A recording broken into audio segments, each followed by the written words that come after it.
윤석열 대통령과 조 바이든 미국 대통령이 이번 정상회담을 마치고 발표한 합의문에 원전 동맹 내용이 포함됐습니다. 2030년도까지 10기 이상의 해외 원전 수주를 목표로 하는 윤석열 정부는 미국의 외교력을 이용해 원전 세일즈를 펼칠 수 있게 된 겁니다.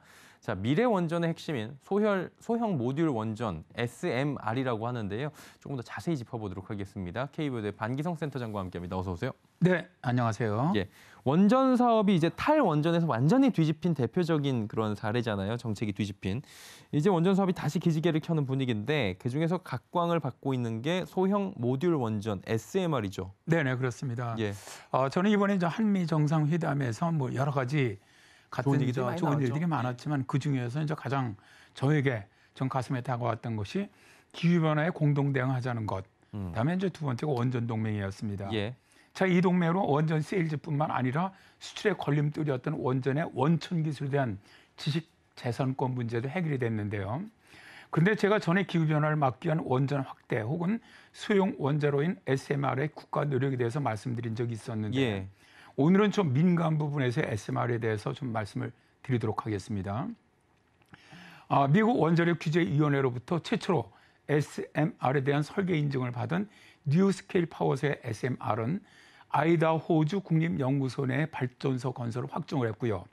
빌 게이츠의 테라파워는 1조 2천억 원을 들여서 와이오밍주 노 석탄 화력 발전소 부지에 사용 후 핵연료를 재활용할 수 있는 차세대 기술이죠. 소듐 냉각 고속도로가 적용된 SMR을 건설해서 2030년 가동을 목표로 하고 있습니다. 영국의 항공기 엔진 제작 업체죠. 롤스로이스가 영국 정부와 컨소시엄으로 SMR 개발에 나섰는데요.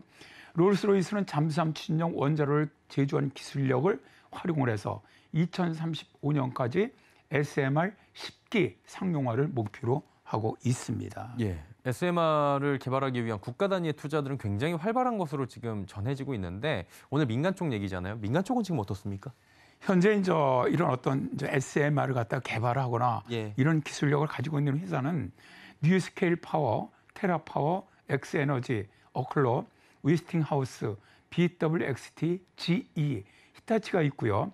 영국의 롤스로이스, 유렌코, 몰텍스 에너지, 캐나다의 SNC 라발린, 스타코 뉴클리어, 프랑스의 프라마툼 등이 있습니다. 예.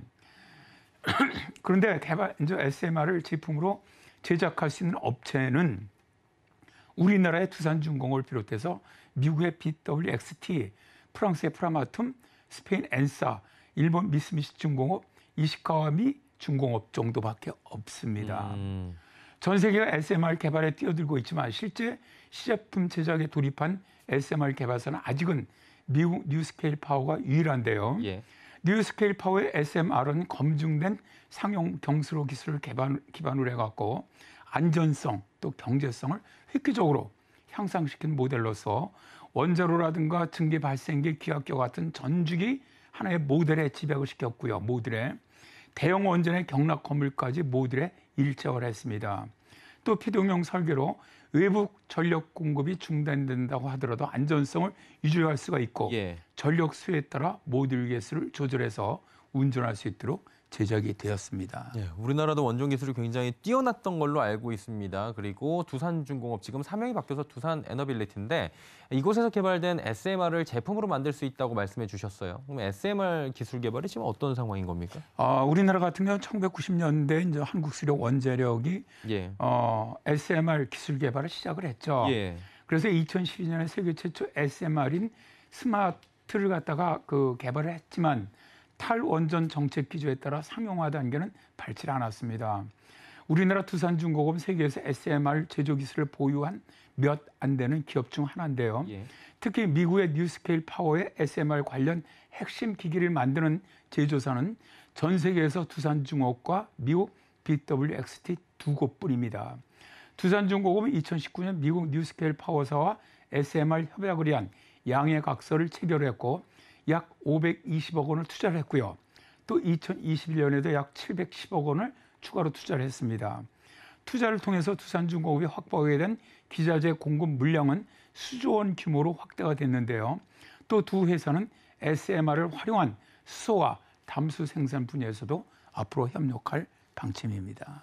얘기 들어보니까 세계 최초였는데 SMR이 탈원전 정책으로 인해서 결국에는 조금 이제 타국가에게 역전을 허용한 것이다. 이렇게 볼 수도 있겠네요. 네, 그렇습니다. 이제 문재인 정부에서는 SMR을 개발한다고 하더라도 오로지 딱 수출용 예. 이거로 이제 좀 제한을 했었죠.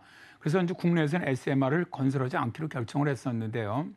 2021년 9월 산업통상자원부와 과학기술정보통신부가 혁신형 SMR 개발 사업 예비 타당성 조사를 신청을 하면서 사업 목적에다가 수출을 위한 개발이라고 명시했었습니다. 이것은 2050 탄소 중립 시나리오에서 원전 비율이 6에서 7%로 줄어드는 등 미래 주요 에너지원에서 제외됐기 데 따른 것으로서 전 세계적인 흐름과는 정반대의 흐름으로 갔었죠.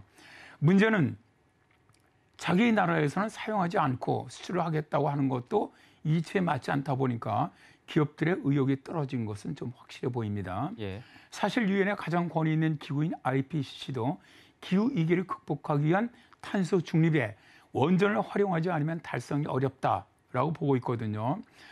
작년 10월 발표됐던 IPCC 특별보고서 지구온난화 1.5도는 지구온도 상승을 1.5도로 제한하기 위해서는 화석연료를 파격적으로 줄이고 재생에너지의 적극적인 확대와 함께 2050년까지 원자력을 2010년 대비 2.5배에서 6배 증가시켜야 한다고 주장을 하고 있습니다. 2030년대 이전에 많은 국가들이 SMR을 운영하려고 하고 있는데 우리나라에서도 미래 수출 주력 상품이 될 것으로 예측되는 SMR이 좀 더 개발될 수 있도록 국가, 연구기관, 좀 기업들이 힘을 합쳤으면 좋겠네요. 예. 소형 모듈 원자로 SMR 관련된 이야기 오늘 나눠봤고요. K웨드 반기성 센터장과 함께했습니다. 고맙습니다. 네, 감사합니다.